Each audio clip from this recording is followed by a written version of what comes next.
Dear Papa Van, magandang araw po sa inyo. Celeste na lang po ang ipangalan nyo sa akin, 35 years old at dati akong admin assistant na previously ay nakatira sa Bacolod. This year ay papasok na ako sa bagong chapter ng buhay ko pero bago po ito mangyari ay gusto ko lang balikan ang naging kwento ko sa nagdaang taon bilang closure na rin sa past ko. At magagawa ko po ito sa pamamagitan ng pag-share ko po sa inyo ng story ko lalo na't malaki rin po ang naging parte ng programa nyo nung mga panahong binabalot ng dilim ang mundo ko. 2 sulat po ang pinadala ko sa inyo. Ang isa ay ako mismo ang nagsulat at ang pangalawa naman ay sinulat ng isang taong malapit sa puso ko. Magsisimula po tayo 15 years ago, Papa Van. Kung kailan unang nabihag ang puso ko ng isang lalaking pangalanan na lang nating Anton. 20 years old lang ako noon nung nagtagpo ang landas naming dalawa sa pamamagitan ng common friends. Mas matanda siya ng 3 taon kesa sa akin pero pareho po kaming nag-aaral sa college noon. Una kaming nagkita sa isang birthday party. +1 lang siya ng isa sa mga kaklase namin. Kadarating pa lang niya noon ay agad na niyang nakuha ang atensyon ko. Hindi siya yung tipo na agaw atensyon dahil sa itsura nito pero masasabi ko namang cute din naman siya kung standards ko lang din naman ang pag-uusapan. Matangkad kasi siya, moreno ang balat at may kakaibang aura na parabang pang leading man ang datingan. Hindi siya gaanong masalita nung una pero noong pinasok na ng espiritu ng alak ang sistema nito ay doon na lumabas ang makulay niyang personalidad. Doon na rin siya naglakas loob na kausapin ako para makipagkilala.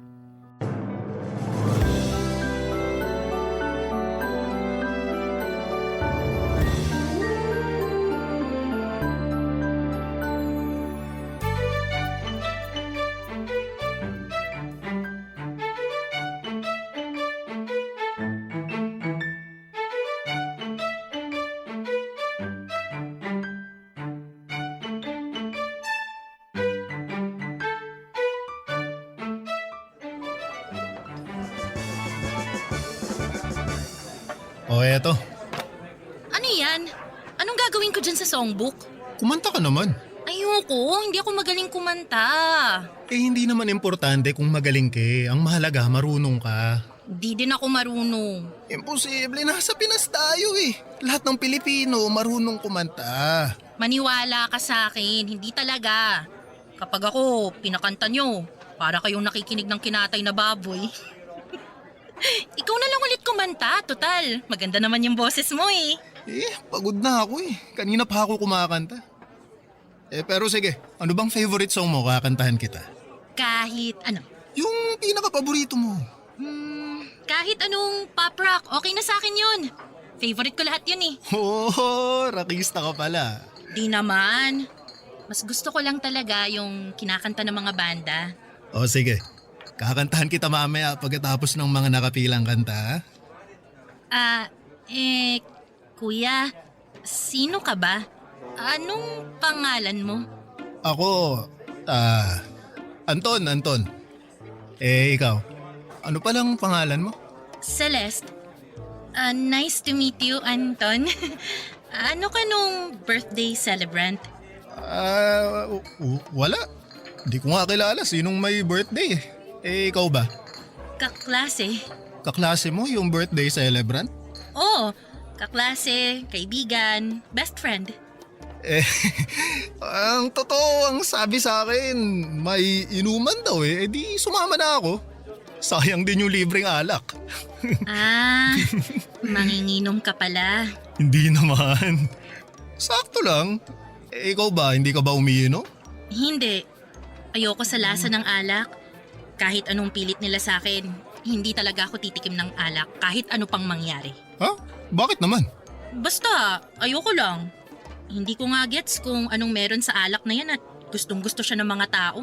Hindi naman kasi yung mismong alak yung gusto ng tao kundi yung bonding o di kaya yung lakas ng loob na nakukuha nila kapag may tama na sila. Gaya ko ngayon. At bakit naman nila kailangan ng lakas ng loob?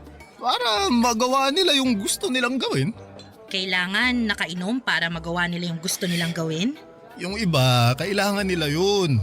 Katulad ko, mahihain talaga akong tao sa personal pero dahil sa alak, nagagawa akong makipagkilala sa mga tao. Katulad ngayon, kung hindi ako nakainom, baka hanggang tingin na lang ako sa'yo sa malayuan.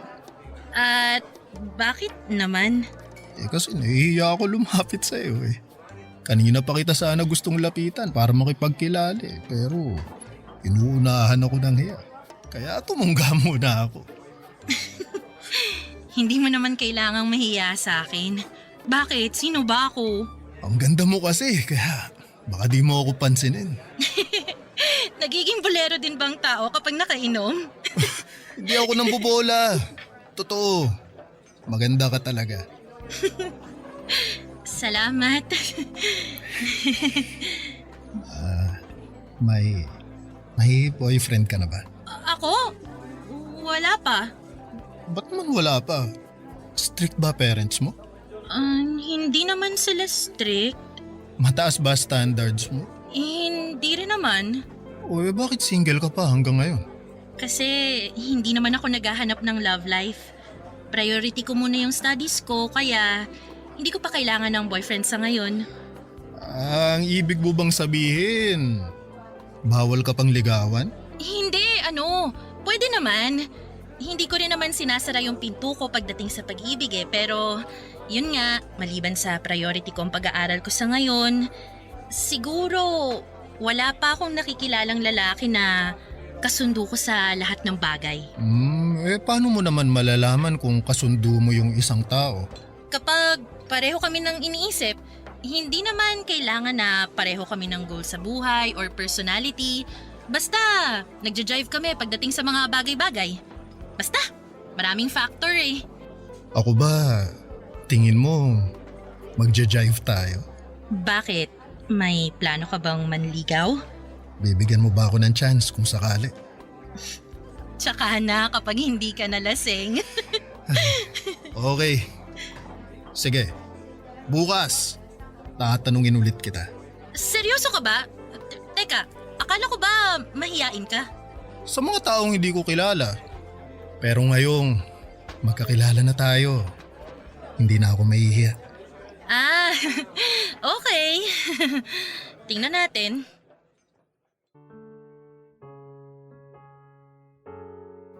Akala ko noon biro lang ang mga sinabi sa akin ni Anton nung gabing yon. Pero sa mga sumunod na araw, muli siyang nagparamdam sa akin para patunayan ang kagustuhan niyang ligawan ako. Hindi ko siya pinagsarahan ng pinto, Papa Van. Aaminin ko na attracted na rin ako sa kanya noon kaya hinayaan ko lang siyang ligawan niya ako para malaman kung compatible ba talaga kami sa isa't isa. Ang isang bagay na masasabi ko sa personality ni Anton ay tahimik at mahiyain siya sa mga taong hindi niya personal nakakilala. Pero kapag nakilala mo na siya ng lubusan ay saka mo lang makikita ang totoong ugali niya. May pagkapasaway at minsan ay lumalabas ang pagiging rebelde niya gawa na rin ng pamilyang kinalakhan niya. Noon ngang nalaman ng mga kaibigan ko na nililigawan ako ni Anton ay sinabihan nila ako na mag-isip-isip. Hindi rin pala kasi maganda ang track record nito. Sikat siya sa eskwelahan nila dahil palagi itong naipapatawag sa dean's office. Hindi na raw kasi mabilang kung ilang beses itong nasangkot sa gulo. May pagkakataon nga raw noon na mismong professor niya ang inaway niya. Kaya hindi nakapagtataka kung bakit marami itong back subjects na kailangan niyang tapusin bago siya makapagtapos sa pag-aaral. Papa Van, aware ako sa mga hindi magagandang side ng pagkatao ni Anton. Pero sa kabila ng mga ito, hindi ko alam kung bakit sa mga sumunod pang buwan ng pagsasama namin ay mas lalong nahulog ang loob ko sa kanya. Siguro dahil sa kabila ng pagiging suwail niya ay nakita ko ang totoong siya, Papa Van. Suki siya sa mga gulo. Marami siyang bisyo pero alam kong front lang niya ang lahat ng yon para magmukhang matapang. Dahil alam ko sa loob-loob niya ay mayroong isang Anton na mabait at marupok na nangangailangan lang ng taong iintindi sa kanya. Kaya noong sinagot ko siya bilang boyfriend, siguro kong hindi niya maramdamang mag-isa lang siya sa buhay, Papa Van.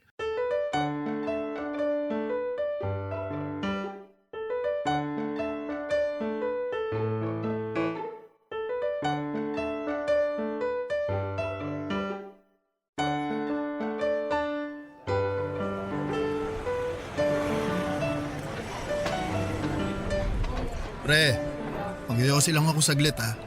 Mauna ka na. Susunod na lang ako sa inyo. Sige, walang tatakas ha. Oo, huwag kang mag-alala.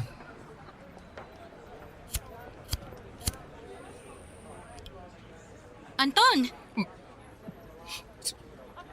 Celeste? nandito ka lang pala? Kanina pa kita tinatawagan, hindi ka sumasagot. Pasensya na. Lobat yung phone ko eh. Anong lowbat nagre-ring yung phone mo? Tinataguan mo ba ako? Hindi kita tinataguan ha. Baka hindi ko lang narinig. Teka nga, anong ginagawa mo rito? Ako dapat ang magtanong niyan. Ano bang ginagawa mo rito sa labas? Hindi ba dapat may klase ka ng ganitong oras? Wala. Yung namin, yung prof. Absent siya kaya ako nandito sa labas ngayon. Totoo ba yan? Hindi, totoo nga. Kahit itanong mo pa sa mga kaklase ko. Nagawa ko na yan. Nagtanong ako sa kaklase mo. Ang sabi niya sa akin, hindi ka raw pumasok sa subject mo kanina. Hindi nga ako pumasok kasi wala yung prof namin. Teka nga, ano bang ginagawa mo rito? Di ba may pasok ka rin ngayon? Kung sinagot mo lang sana yung tawag ko, di sana alam mo kung bakit ako nandito. Kailangan ko yung calculator ko dahil may exam kami. Sandali. Kukunin ko lang sa bag ko. Wag na, tapos na yung exam namin. Gusto ko lang malaman kung bakit hindi ka sumasagot sa tawag ko kaya kita pinuntahan dito. Sorry na. Nasa bag ko kasi yung phone ko kaya hindi ko nasagot yung tawag mo. Umiinom ka ba? Ha? Umiinom kayo ng kaibigan mo, no? Hindi kami umiinom. Talagang magsisinungaling ka pa rin sa akin? Amoy na amoy ko yung hininga mo. Amoy na amoy ko yung alak sa katawan mo. Anto naman, 2:00 ng hapon, nagiinuman kayo? Imbis na pumapasok ka sa klase, yan yung inaatupag mo? Birthday kasi ng tropa ko, nagpainom siya. Ganyan kayo kauhaw sa alak. Hindi kayo makapaghintay na matapos niyo yung klase niyo. So anong gagawin mo mamaya? Hindi ba may klase ka pa ng 5:00? Huwag mo sabihing a-absent ka rin dun. Hindi. Papasok kami mamaya. Nang laseng? Hindi ba napag-usapan na natin ang tungkol dito? Alam ko. Sorry, napilitan lang naman ako sumama dahil sa mga kaibigan ko eh. Paano kapag bumagsak ka ulit? Nag-promise ka sa akin na sabay tayong gagraduate this year, di ba? Oo, alam ko. Tutuparin ko naman yung pangakong yun eh. Paano? Sa pamamagitan ng pag-inom habang may klase kayo? Sorry na nga, ngayon lang naman to eh. Ngayon lang? Nandito nga kayo mismo malapit sa school nyo nagiinom. Ang sabihin mo, tambayan nyo na dito. Dito talaga kayo nagiinuman. Hindi, dito kasi yung boarding house ng tropa ko kaya dito na lang din kami nagiinom. Hindi sasabihin ng kaklase mo na dito kita mahahanap kung hindi ka palagi rito, Anton. Alam mo, hindi mo naman kailangan magsinungaling eh. Alam kong lasinggero ka. Pero paano kita matutulungan kung lagi kang nagsisinungaling? Promise, ngayon lang to, maniwala ka sa akin. Maniniwala ako sa'yo kapag tumigil ka na sa pag-inom ngayon din. O sige, titigil na ako. Uuwi na ako. Umuwi ka, magpahinga ka, tsaka ka maligo bago ka pumasok. O sige, hintayin mo ako rito. Magpapaalam lang ako sa mga kaibigan ko. Sandali, Anton. O ano na naman? Huwag mo sana isipin na masyado kitang pinagbabawalan. Para rin naman to sa kapakanan mo eh. Alam ko. Baka mamaya isipin mo na sinasakal kita sa relasyong to, ha? Hindi. Ang totoo nga niyan, masaya ako na may nagbabawal sa akin. Masaya ako na kahit papano, May taong concerned pala sa akin. Simula pagkabata ko, wala akong naramdamang ganyan eh. May nanay ako na iniwan kami dahil sa ibang lalaki. May tatay ako na pinabayaan kami dahil sa pag-aadik. Marami nga akong kapatid pero wala naman kaming paki sa isa't isa. Kaya masaya ako na nandyan ka. Marami mang bawal pero kahit papano, ramdam ko na merong taong nag-aalala sa akin. Salamat at naiintindihan mo ko. Kunin ko lang yung bag ko ha. Sige, antayin na kita dito. Sige.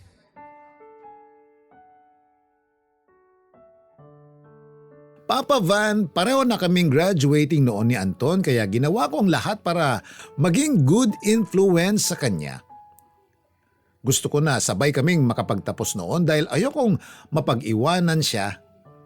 Kapag kasi naudlot na naman ang pagtatapos niya, paniguradong magagalit na naman sa kanya ang tatay niya na wala nang ibang ginawa kundi ibuntun sa kanya ang galit na nararamdaman nito dahil sa hindi magandang buhay na tinatamasa nila nung mga panahong yon. May mga oras noon na hindi pa rin maiwan-iwan ni Anton ang barkada niya. Gets ko yon dahil sila lang naman ang naging kaagapay nito nung mga panahong wala siyang kakampi sa buhay. Pero siniguro ko na maliban sa barkada ay present ako sa buhay niya. Hindi lang bilang girlfriend kundi bilang tao na sumusuporta sa kanya at naniniwala na kaya niyang baguhin at ayusin ang buhay niya. Kahit naman po papaano ay nakatulong ako para tumino ang buhay ni Anton, Papa Van. Sabay kaming nakapagtapos sa pag-aaral at sabay din kaming naghilahan palapit sa kanya-kanya naming pangarap.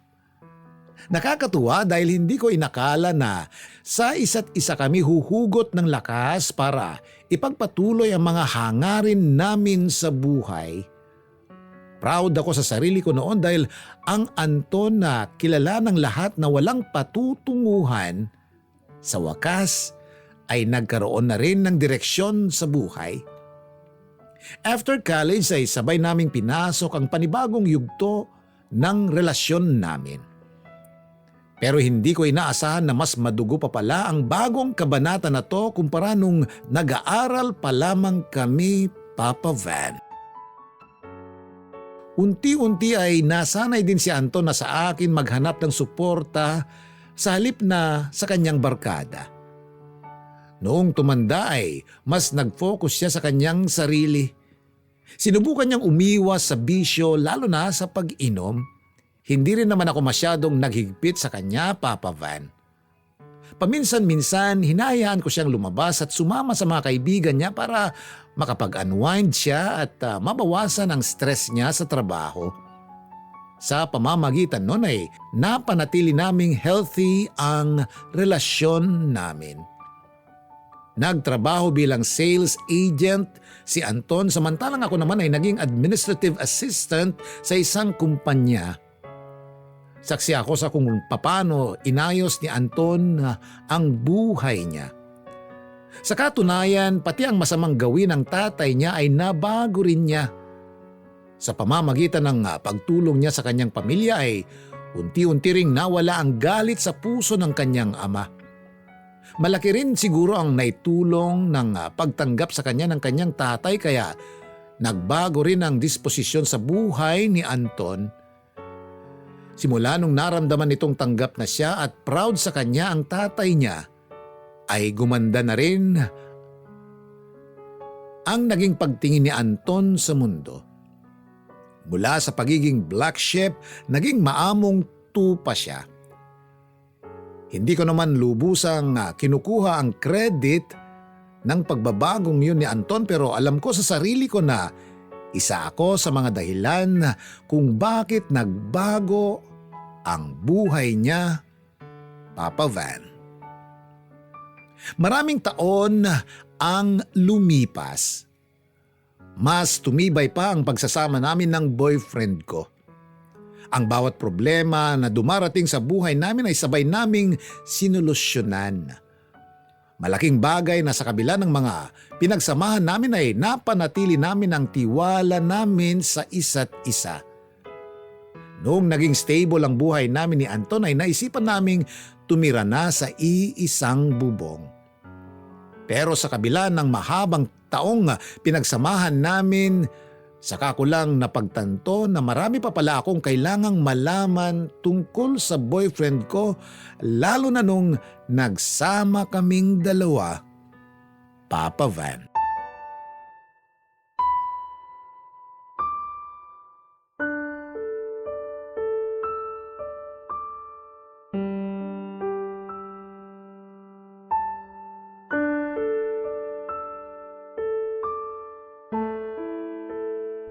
Yung tore! Yung tore!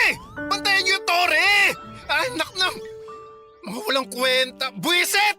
Puro inutil, mga kakampi! Ang aga-aga sumisigaw ka dyan mag-isa. Ano na naman ba yung ginagawa mo? Uy! Anton, kinakausap kita.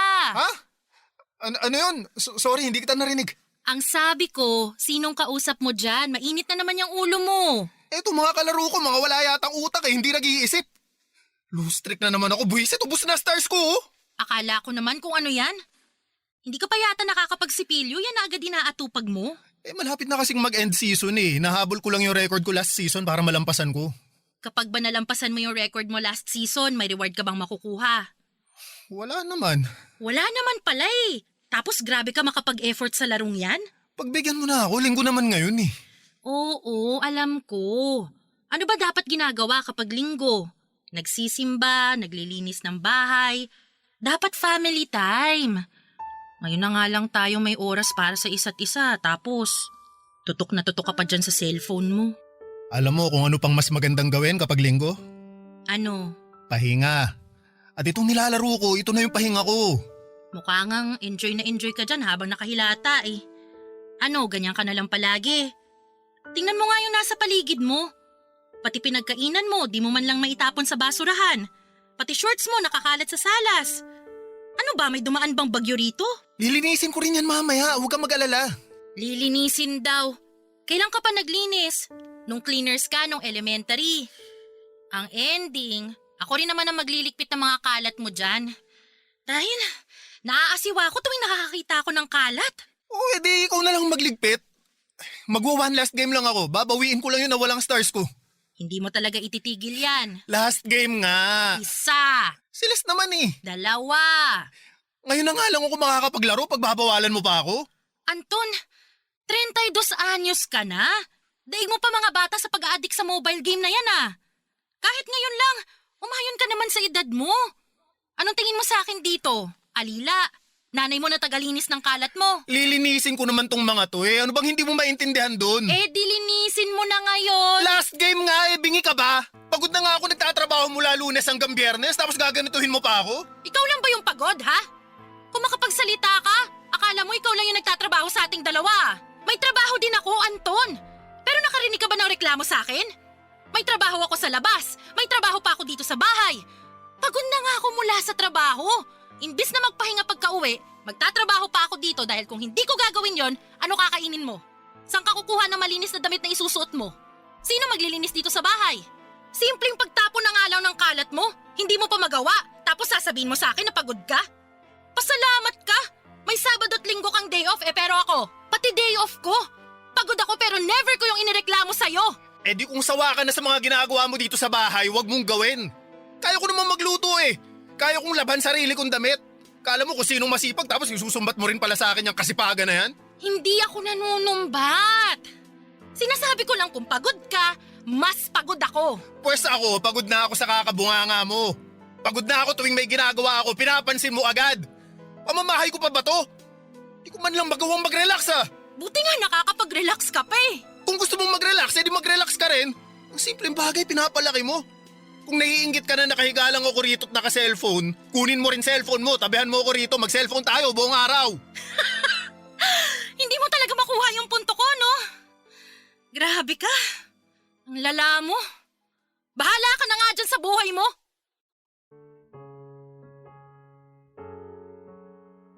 Hindi ko alam kung masyado na ba kaming naging komportable sa isa't isa kaya unti-unti na naming napabayaan ang relasyon namin ni Anton. Sa mahigit 9 na taong pinagsamahan namin, nasanay na kami sa isa't isa sa puntong hindi na namin nabibigyan ng thrill ang pagsasama namin. Noong mga time na yon, para bang hindi ko naramdaman ang pagmamahal sa akin ng boyfriend ko.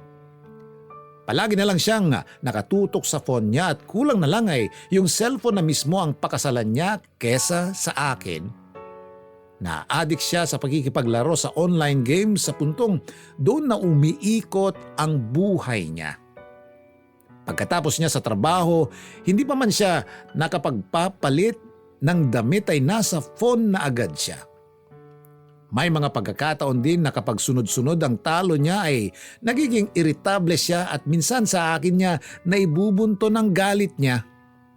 Karaniwan ay doon nagsisimula ang pag-aaway namin, Papa Van. Akala ko noon malala na ang sitwasyon naming yon pero simula pa lang yon.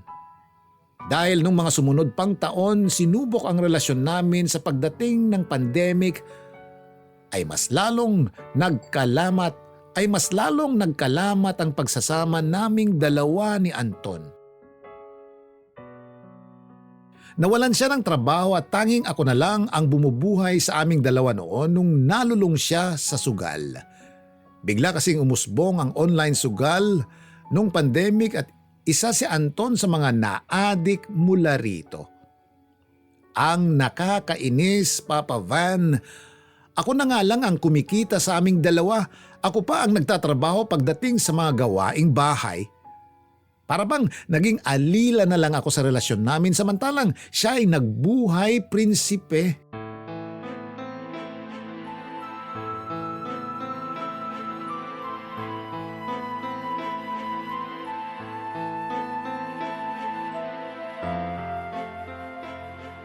Anton, check mo nga yung joint bank account natin. Parang na-scam yata tayo. Kinakabahan ako eh. Bakit? Mag-o-order sana ako online ng bagong bedsheet kaso nung chinek ko yung account natin, nabawasan ng 15K. Nag-withdraw ka ba? Yun ba? Nag-transfer ako kaninang madaling araw ng pera. Bakit? Anong gagawin mo sa 15,000? Nag-deposit lang ako sa nilalaro ko online. Kailangan kong bawiin yung talo ko minalas ako kagabi. Kumuha ka ng 15,000 sa account natin para lang ipang sugal? Mababawi ko rin naman yun huwag kang mag-alala. Tingnan mo nga Kanina pa sunod-sunod yung panalo ko. At hanggang ngayon, nagsusugal ka pa rin. Pwede ba? Bitiwan mo muna yung cellphone mo para makapag-usap tayo ng maayos? Sandali, tatapusin ko. Sabing bitiwan mo muna yan! Anong ginagawa mo? Amin na nga yung phone ko! Anton, hindi na maganda tong ginagawa mo ha. Masyado ka nang naa-addict sa sugal na yan. Ibalik mo yung phone. Isa. Anong gagawin mo? Celeste naman! Hindi mo ba nakikita itong nangyayari sa mundo? Naka-lockdown tayong lahat May mga tao dyan na walang makain dahil nawalan ng trabaho tapos ikaw, lustay lang ng lustay ng pera? Anong lustay ng lustay ang sinasabi mo dyan? Panalo nga ako Nabawi ko na yung pera natin. Anong nalustay dun? Hindi yun ang point ko. Ang gusto kong sabihin sa'yo, dapat magtipid tayo, lalo na ngayon. Hindi natin sigurado kung kailan ka makakahanap ng bagong trabaho. Nasa gitna tayo ng pandemic, Anton.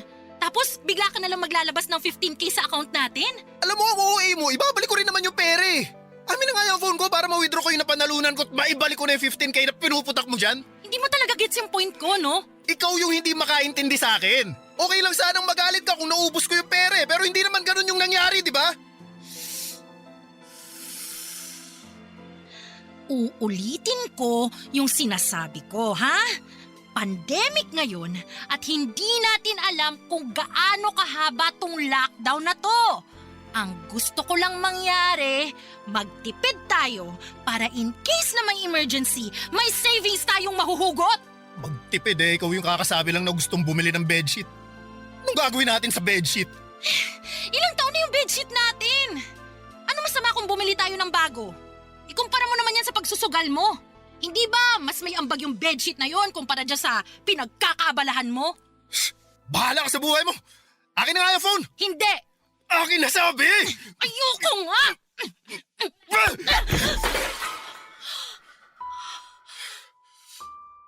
Nananakit ka na ngayon? Ang hirap mong kausap Ilang beses ko nang hiningi sa'yo tong phone ko, ayaw mo pang ibalik. Sa susunod, kung ayaw mong masaktan, sundin mo na lang ako. Talaga? Ganyan na ba tingin mo sa akin ngayon? Kinakaya-kaya mo na akong saktan? Kasalanan mo rin naman eh. Ang payapa ng buhay ko kanina tapos bigla kang nanggugulo. Sino ba nagsimula nito? Di ba ikaw? Grabe ka. Alam mo, nakakasawa ka na. Pagod na ako sa ganitong buhay natin. Lagi na lang ba tayong ganito? Puro away na lang. Tanungin mo yan sa sarili mo. Kahit kailan hindi kita inaway, Celeste. Ikaw yung palaging umaatake sa akin. Ang hirap talaga makapagtalo sa taong saradong utak! Kung lagi na lang tayong ganito na hindi mo maayos ang mga issues mo sa buhay, mabuti na lang siguro, tapusin na natin to para kumalma naman ang buhay natin kahit papano. Sa totoo lang, wala naman akong issue eh. Ikaw lang yung gumagawa ng issue pero sige. Akala mo natatakot ako? Kung gusto mo nang tapusin tong relasyon na to, tapusin na natin ngayon! Seryoso ka ba talaga? Ano, natatakot ka? Puro ka na lang pala amba eh.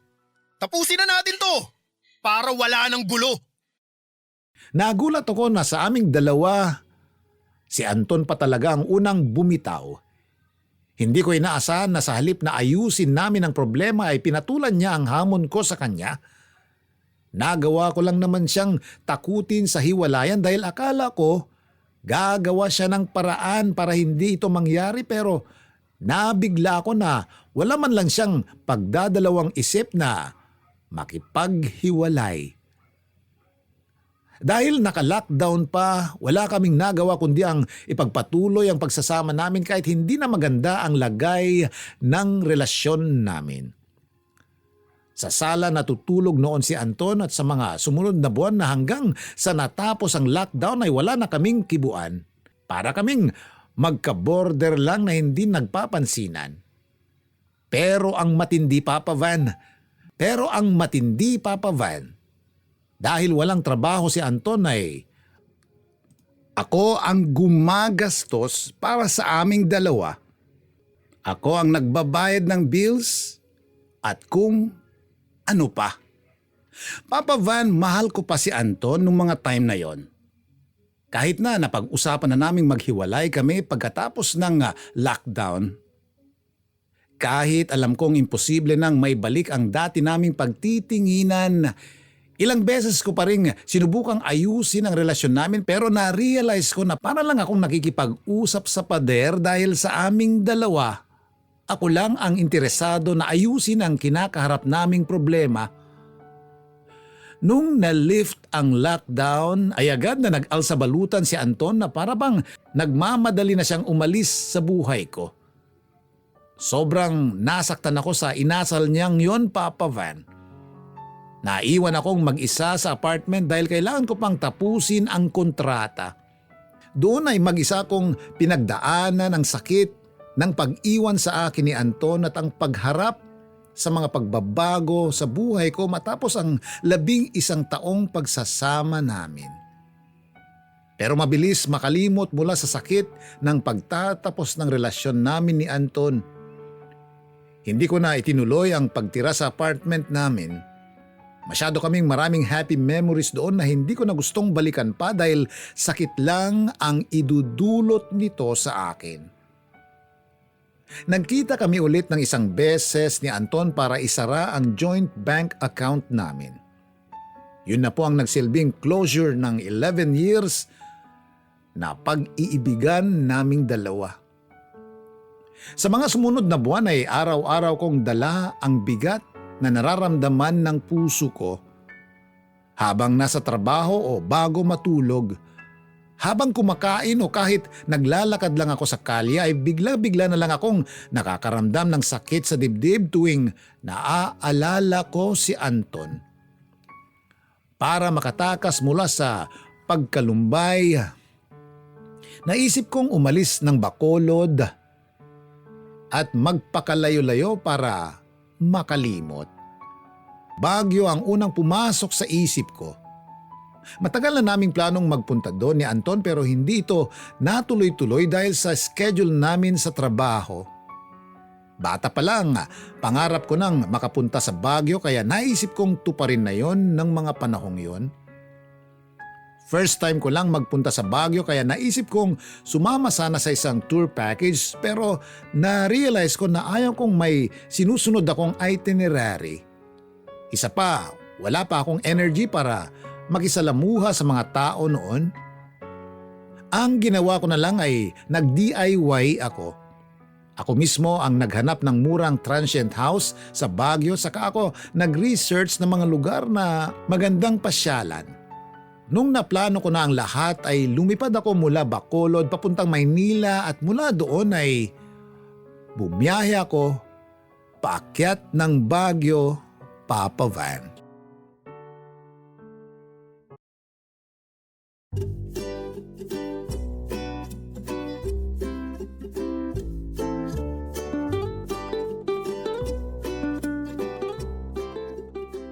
Hello, magandang gabi.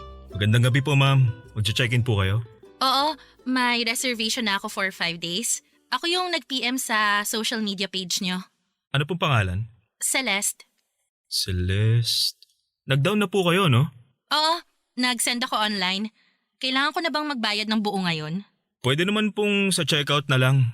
Pa-fill out po ako dito, ma'am. Tapos pahingi na rin ng ID tsaka yung vaccination card nyo. Okay. Eto yung ID ko tapos ito naman yung vaccination card ko. Okay na po. Chinek ko lang kung fully vaccinated na kayo. Oo, kompleto na vaccine ko. Hindi pwede mag-travel kapag walang vaccination card eh. Oo nga po. Hindi nga rin po sila nagpapapasok ng turista dito sa Baguio kapag hindi vaccinated eh. Saan po pala kayo galing, ma'am? Mukhang malayo biniyahin nyo ah. Ginabi na kayo ng dating. Oo nga eh. Medyo maraming proseso bago makapasok dito kaya hindi na ako nakarating sa tamang oras. Galing pa akong Bacolod. Sa Bacolod pa? Ang layo naman ng pinanggalingan nyo, ma'am. Oo, medyo nakakapagod nga eh. Bakit naman po Baguio ang naisip niyong bisitahin? Dream destination ko talaga to eh. Since naka-hybrid setup ako ngayon sa trabaho, sinulit ko na. Hybrid? Ano yun? Hybrid, kapag nagtatrabaho ka on-site or remote, ibig sabihin ng remote, pwedeng sa bahay, pwedeng sa kung saang lugar, basta dala-dala mo trabaho mo. Ganun pala yun. Galing naman. Nauso yun simula nung natapos ang pandemic. Ayaw na mag-onsite nung iba kaya binuo nila yung hybrid setup. Tapos na akong mag-fill out. Okay na ba to? Okay na po yan, ma'am. Ibabalik na lang namin yung ID nyo pagka-checkout nyo. Okay, sige. Salamat. Ito na po yung susi ng kwarto nyo, room 210. Hatid ko na po kayo. Ako na magbubuhat ng gamit nyo. Salamat. Dito po tayo, ma'am, sa may second floor. Bale, may sarili na po kayong CR sa loob ng kwarto nyo. At in case naman gusto nyong magluto ng pagkain para mas tipid, may common kitchen po tayo sa baba. Marami din bang naka-check-in dito ngayon? May kasama po kayong isa, turista din galing Maynila. Pero may sarili din siyang kwarto. Mabuti naman at nakakabalik na kayo sa dati. Ang hirap siguro ng pandemic, no? Walang kita yung negosyo nyo. Oo nga po eh. Pero nung pandemic, may mga nag-quarantine naman dito. Karaniwan, mga OFW na nagbabalik bansa o yung mga stranded dito sa Baguio. Ay, totoo ba? Nagbayad naman ba sila? Opo, meron. Pero syempre, naawa naman si mama sa mga naka-quarantine kaya parang halos kalahati na lang yung singil niya nun. Bait naman ang mama mo. Mabait talaga yon. Siya yung may-ari ng bahay na to. Namana niya sa lolo't lolo ko kaya ginawa na lang niyang transient. Wow! Ang galing naman. Sa bagay, magandang business tong transient kasi nga hindi nauubusan ng turista tong Baguio. Totoo po yan. Kaya nga sana bumalik na sa dati yung sigla ng turismo dito sa amin. Nako, babalik din yan lalo na ngayon at ang mga taong lumabas, hindi rin magtatagal. Babalik din ang lahat sa dati. Nandito na po tayo.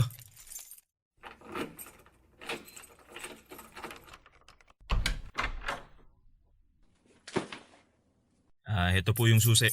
Salamat. Ano nga ulit pangalan mo? Sorry, nakalimutan kong itanong. Eldrin, ma'am. Salamat, Eldrin. Tsaka, wag mo na akong imam. Tawagin mo na lang akong Celeste. Sige po, Ma'am Celeste.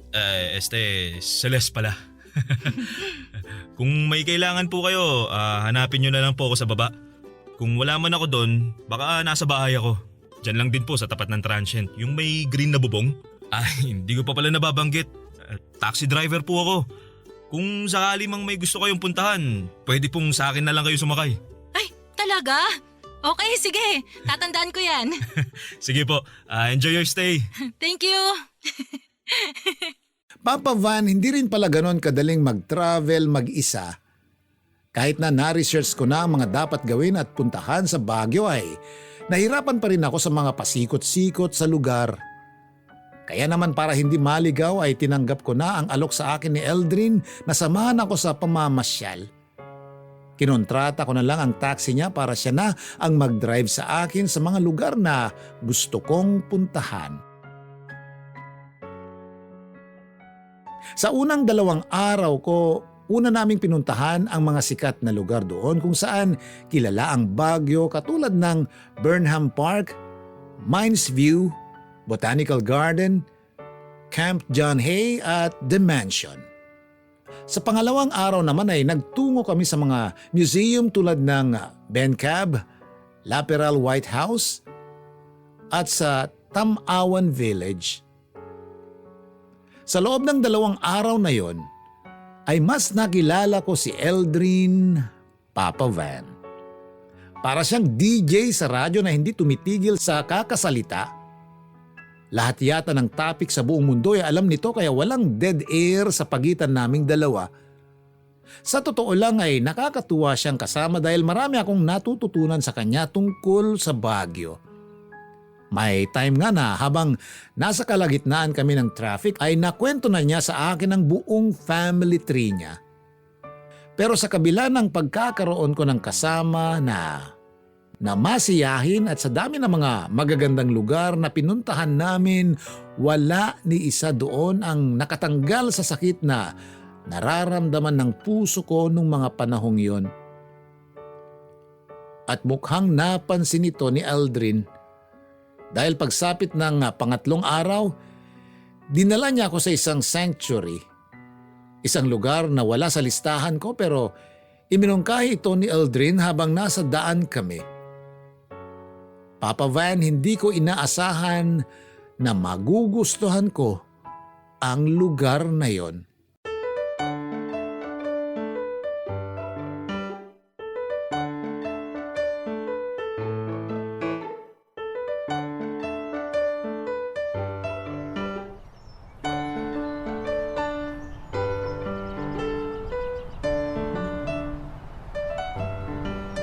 My gosh!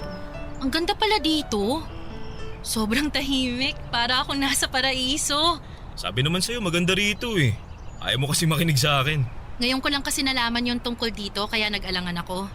Tsaka medyo malayo rin to kaya naisip ko na baka masayang lang oras natin. Pero mali ako. Maling-mali kasi ang ganda ng lugar na to. Mabuti naman nagustuhan mo. Paborito ko rin tong puntahan eh. Kapag gusto ko mapag-isa, dito ako nagpupunta para makapag-isip ng maayos yung utak ko. Totoo. Tahimik nga rito. Wala ganong tao tapos napapalibutan pa ng mga puno't halaman yung lugar. Para akong nasa panaginip. Buti na lang maaga tayo nagpunta rito. Wala tayong masyadong kasabayang bisita. Parang ikaw lang talaga yung iniintay ng lugar na to eh. Alam mo, sa susunod, maniniwala na ako sa'yo. Actually, itatapon ko na yung listahan ko ng itinerary ko. Ibibigay ko na sa'yo yung desisyon. Ikaw na magplano, ikaw na bahala sa akin. Talaga ba? Oo! Kung katulad lang din naman ito yung mga lugar na pupuntahan pa natin, go ako. Huwag kang mag-alala. Puno ng ganitong klaseng lugar ang Baguio. Marami pang nakatagong pasyalan dito na hindi pa alam ng maraming tao. Parang ang ganda tumira dito, no? Malamig, maaliwalas, maganda ang paligid. Parang napaka-peaceful.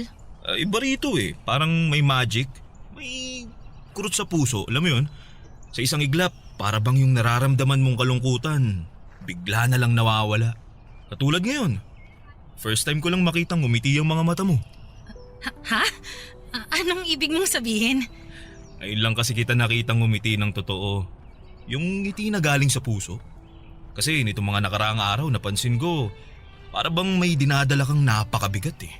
Ngumingiti ka nga pero parang hindi buo yung sayang nararamdaman mo. Mahirap kasing dayain yung ngiti eh. Kahit anong bungis-ngis pa ang gawin mo, kung sa loob-loob mo malungkot ka naman talaga, Hindi mo may pe-perfecto yung mga ngiti mo eh. Pero ngayon ko lang nakita na umabot hanggang mata yung mga ngiti mo. Tama nga yung hinala ko. May kakayahan ka na maramdaman, maunawaan at madama yung mga emosyon ng ibang tao. Matagal ko nang napapansin yan eh. Kapag nakita mong tahimik ako, tumatahimik ka rin. Kapag madaldal ako, lumalabas din yung pagiging palakwento mo. Marunong kang bumagay sa taong kasama mo. Siguro nga. So, tama ako? Oo. Tama ka. Ang galing mo nga eh. Hindi ko alam na napapansin mo pala yung mga bagay na yun. Observant ako eh. Alam ko kasi yung pakiramdam na nababaliwala lang. Yung akala ng lahat okay ka kahit na ang totoo gusto mo nang bumigay. Ayoko maging ganun. Gusto ko kahit papaano makatulong ako sa mga taong may pinagdadaanan. Naks naman. Alam mo, konti na lang yung mga taong ganyan. Yung marunong makiramdam. So bakit nga? Anong dahilan ng lungkot dyan sa mga mata mo? Maraming tumatakbo sa isip ko. Pero sa ngayon, hindi ko pa kayang ilabas tong mga nasa isipan ko eh. Pasensya ka na pero hindi ko pa kayang magkwento. Naiintindihan ko naman. Minsan may mga bagay talaga na mas madaling kimkimin na lang kaysa ikwento. Salamat sa pag-intindi ha. Ako wala yun. Ang mahalaga, nakita ko na kung ano yung totoong ngiti mo. Maganda ka kapag gumingiti ka. Sana wag mawala sa'yo yun. Siguro, nakakaya kong umiti ngayon kasi magaan yung loob ko. Kahit ngayon lang, nakakalimutan ko yung mga bagay na nagpapahirap sa puso ko. Katulad ng lugar na to. Para bang ang layo ko sa mga problema. Para bang ang sarap ng buhay habang nandito ako. Ngayon lang ulit ako nakaramdam ng ganito. Kung gano'n, hayaan na lang muna kitang mapag-isa kung gusto mo. Para magkaroon ka ng oras para sa sarili mo. Salamat Eldrin ha. Wala nga naman. I-text mo na lang ako kapag uuwi tayo. Mag-iikot-ikot lang din ako. Sige. Masasabi kong hidden gem ang sanctuary na pinuntahan namin ni Eldrin, Papa Van. Malayo ito sa mga karaniwang pasyalan ng mga turista kaya wala gaanong tao doon. Tahimik ito at nakakakalma ng pag-iisip. Mayroon itong meditation area, hanging bridge, mga kawayang halaman at mga bahay na gawa sa mga natural na materyales. Yun ang klase ng lugar na hinahanap-hanap ko. Noong iniwan ako ni Eldrin para mapag-isa ay nagkaroon ako ng pagkakataon para pagmasdan ang kalikasan. Yun na ang naging chance ko para magmuni-muni at balikan kung ano ang naging buhay ko sa mga nagdaang taon. For the first time ay nawala sa isipan ko si Anton at naging thankful ako na kahit broken-hearted man ako ay buhay pa rin ako. Na-survive ko ang pandemic at nasa isang lugar ako na nagpapaalala sa akin kung gaano kaganda ang buhay. Para akong naimasmasan nung iwan namin ang lugar na yon. Para bang nagkaroon ulit ako ng bagong perspective sa buhay. Nagkaroon ako ng pag-asang magsimula ulit. Nagkaroon ako ng mga plano para sa hinaharap na hindi ko na kinakailangang balikan pa ang nakaraan. Pero aaminin ko, hindi pa tuluyang nawawala sa isipan ko si Anton noong mga time na yon. Para lang akong uminom ng pain reliever na pansamantalang naglaho ang sakit na nararamdaman ko. Kaya naman simula nung araw na yon, ibinigay ko na kay Eldrin ang desisyon at sasama ako sa kanya. Kahit saan niya ako dalhin, makita ko lang ang katahimikang hinahanap ko, Papa Van.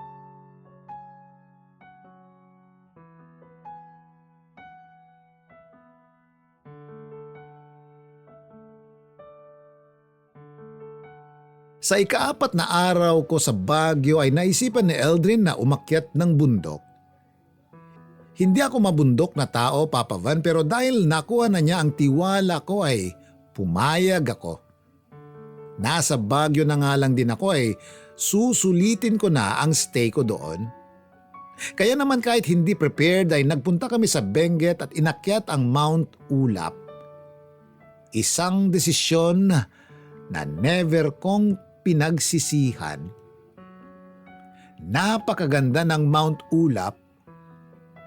Nakakapagod itong akyatin para sa isang tulad ko na first timer pero worth it naman ang lahat ng pagod at pawis dahil pagdating namin sa tuktok ay para akong nabuhayan. Sobrang gaan ng loob ko noon habang pinagmamasdan ng berdeng tanawin at mga mapuputing ulap. Kung pwede lang tumira doon ay doon na ako titira. Pagkababa namin sa bundok ay nagpunta rin kami sa strawberry farm para mag-strawberry picking. Pagka-uwi ay inimbitahan ako ni Eldrin sa bahay nila dahil birthday daw ng namayapan nitong kapatid. Nung una ay tumanggi ako sa paanyaya niya dahil pagod na ako mula sa pag-akyat ng bundok at gusto ko na sanang magpahinga. Isa pa ay nakakahiyang makisalo sa isang pamilya na hindi ko naman talaga kilala. Pero dahil pursigido si Eldrin na isama ako sa bahay nila ay wala na akong nagawa kundi ang pumayag. Papa Van, hindi man ako parte ng kanilang pamilya ay naging mainit ang pagtanggap nila sa akin. Simpleng salo-salo lang ang naganap kung saan ay inalala lang nila ang kamag-anak nilang pumanaw na. Pagkatapos nun ay nag-happy-happy na ang lahat. For the first time ay napapayag ako ni Eldrin na tumikim ng alak. Dahil gusto kong sumubok ng mga bago nung panahong yon ay pinagbigyan ko siya. Hindi ko alam pero may kakaibang karisma kasi si Eldrin na kung ano man ang sasabihin nito ay nakakaengganyo itong subukan. Mabilis akong natamaan ng alak at dahil doon ay nagkaroon ako ng lakas ng loob na mag-open up kay Eldrin, Papa Van.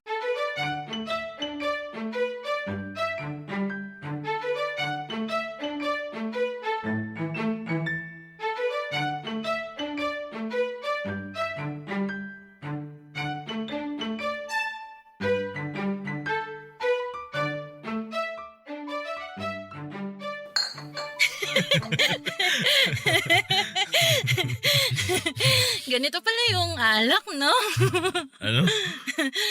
Sa simula lang mapait, pero kapag nagtagal, kapag nasanay ka na, unti-unti rin palang mawawala yung masamang lasa.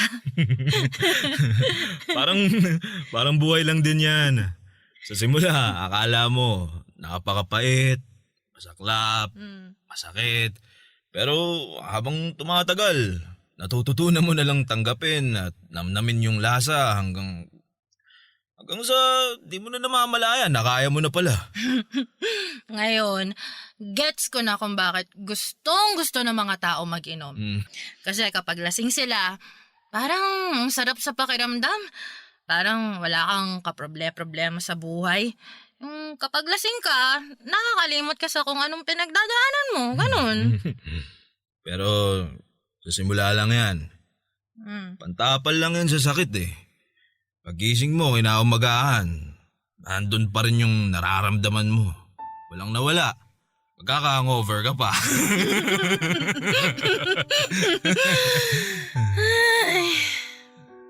Sana dito na lang ako pinanganak. Sana dito na lang ako sa Baguio lumaki. Parang ang sarap-sarap ng buhay dito eh. Gabi-gabi kong makikita ang mga bituin sa lupa. Bituin sa lupa? Yung mga ilaw ng kabayan, ayun no. Kapag nasa malayuan, para silang mga bituin sa lupa. Ang sarap nilang pagmasdan. Nakakakalma ng pag-iisip. Okay, gets. Oo, maganda nga dito sa Baguio kapag gabi. May ilaw sa kalangitan, may ilaw din sa baba. Sa dami ng mga pinuntahan nating lugar, itong moment na to, yung never ko makakalimutan. Talaga? Bakit naman? Ewan ko. Baka kasi Ngayon na lang ulit ako nakaramdam ng kapayapaan, ng totoong kasiyahan. Yung tahimik, walang pressure. Ngayon ko na lang ulit naramdaman kung paano maging ako. Hindi ko alam kung compliment ba yan para sa Baguio o para sa akin. Pareho. Pero more on sa'yo. Kasi parang ikaw na yung nagiging safe space ko nito mga nagdaang araw. Lalo na ngayon, pakiramdam ko wala akong problemang pinagdadaanan sa buhay. Nakakatuwa naman na ganyan ang tingin mo sa akin. Kahit estranghero ko, pinagkakatiwalaan mo ako. Alam mo ba kung bakit ako napunta dito sa Baguio? Kasi ito yung dream destination mo. Maliban pa doon, mas may matimbang pang rason kung bakit ako napunta rito. Oo ano yung dahilan?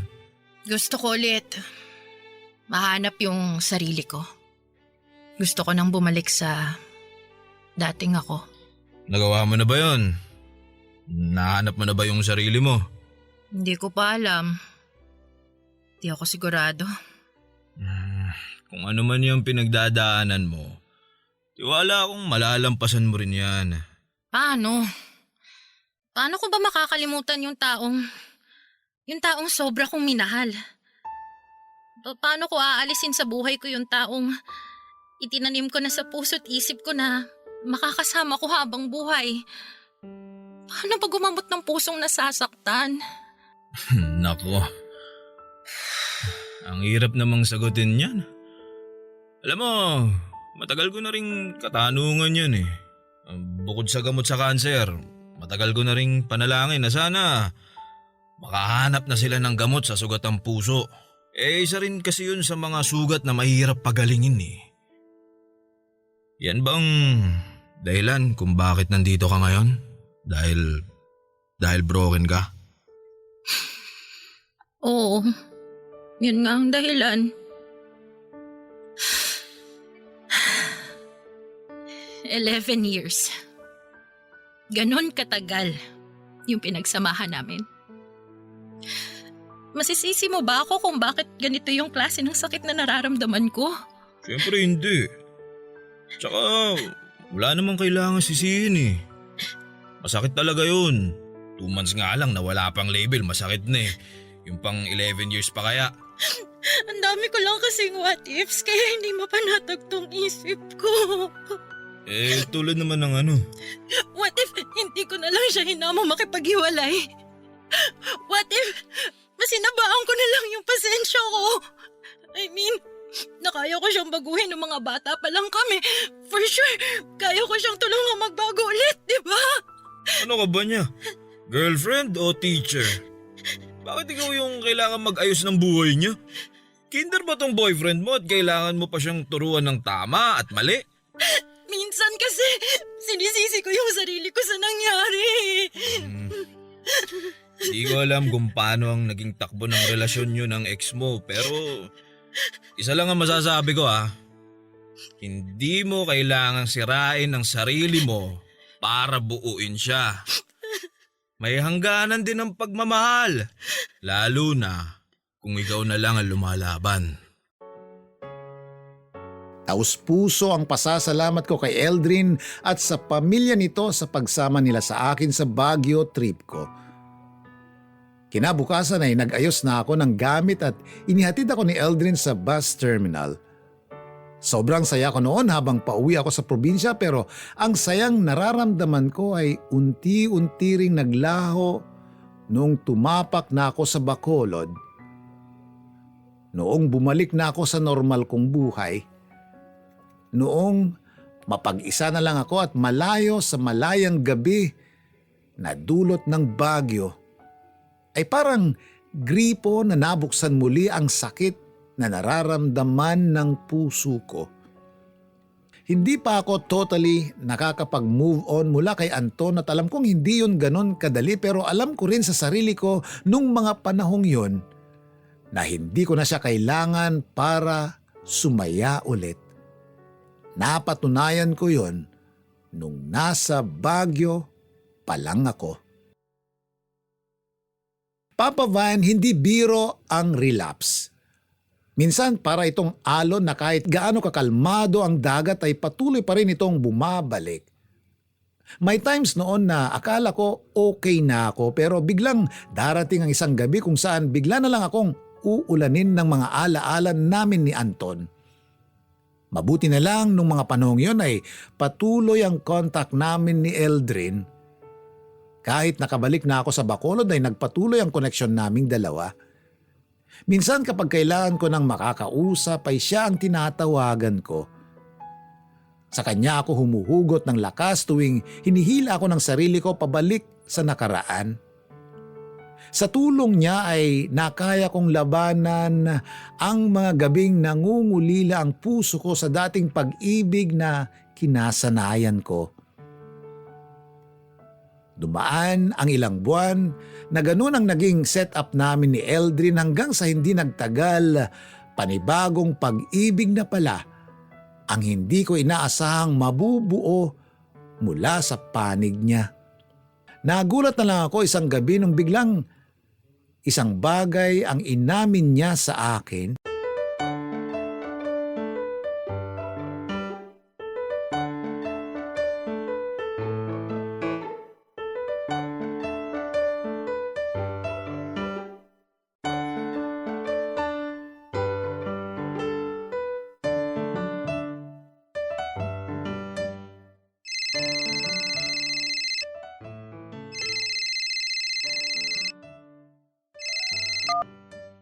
Hello? Eldrin? Hello? Busy ka ba? Hindi naman. Nagpapaantok lang. Ba't ka napatawag? Wala naman.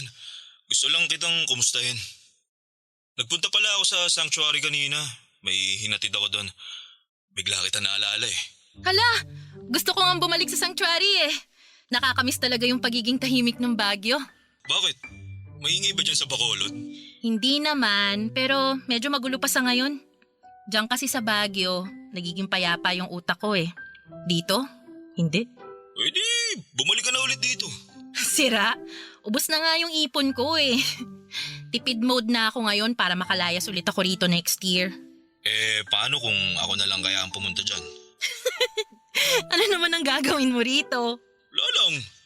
Bibisitahin lang kita tapos ako naman ang ipasyal mo. Pwede rin naman. Basta wag mong itaon na may trabaho ko kasi baka hindi kita masamahan. Kailan ba yung maganda? Weekends? O yung mga long holiday, ganun. Sige. Pupuntahan kita dyan ha. Uy, seryoso ba? Oo nga. Akala ko nagbibiro ka lang eh. Pero go lang, nandito lang din naman ako sa Bacolod the whole year. Wala pa akong ibang plans kasi nga nag-iipon pa lang ulit ako. Hello? Nandyan ka pa ba? Oo, nandito pa ako. Celeste, may gusto sana akong itanong sa'yo eh. Ano yun? Alam kong bago pa lang tayong magkakilala. Ilang buwan pa lang tayo nag-uusap. Alam ko rin na may pinagdadaanan ka pa ngayon, lalo na pagdating sa huling relasyon mo. Pero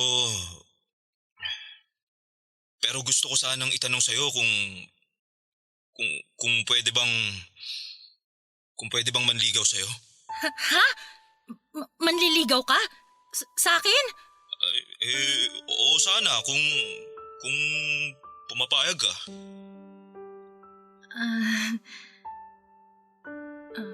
Eldrin, alam mo namang hindi pa ako ready sa ngayon, di ba? Hindi pa ako handa para sa relasyon. Hindi pa nga ako tapos sa huli eh. I mean, tapos na yung relasyon namin, pero hindi pa tuluyang nakakalaya tong puso ko. Hindi rin naman pwedeng tumanggap na lang ako ng manliligaw kahit na hindi pa ako buo, di ba? Pwede naman kitang tulungan eh.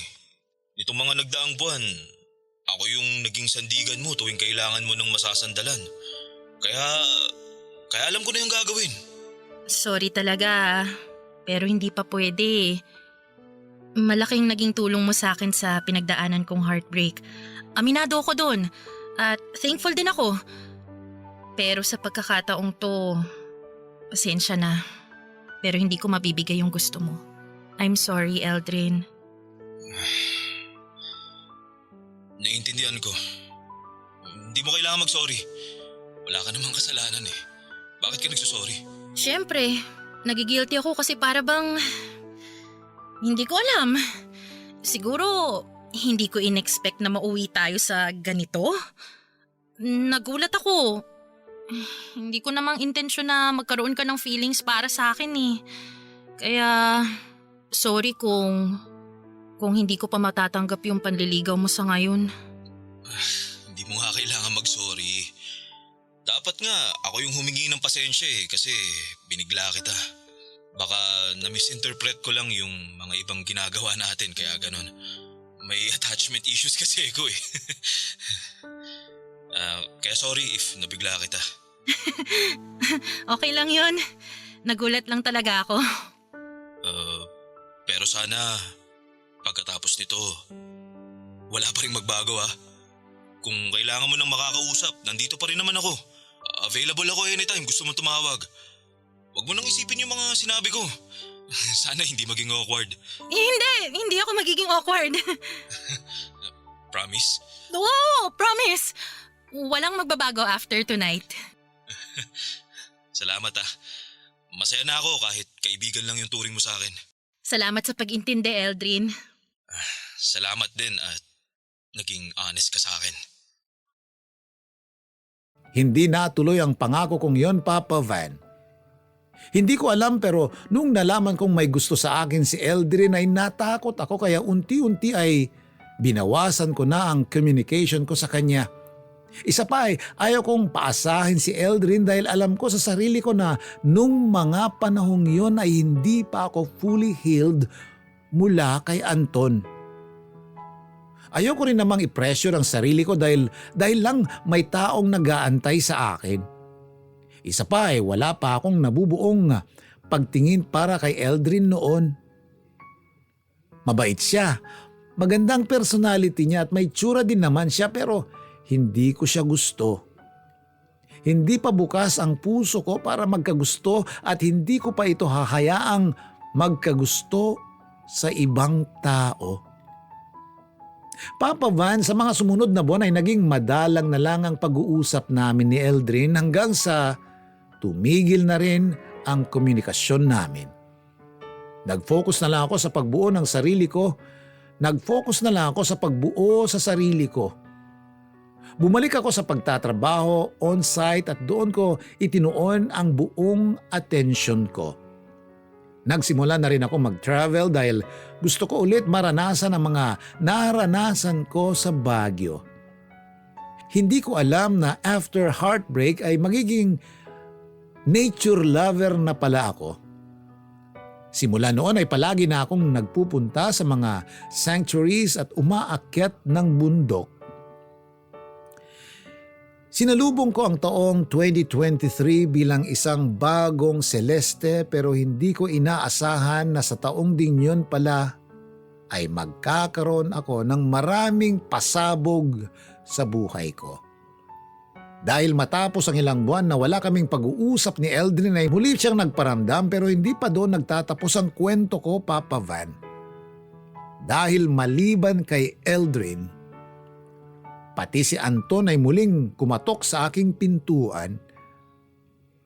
Ang kwento pong ito ay matutunghayan nyo sa pangalawang sulat na ipinadala ko kasama nito.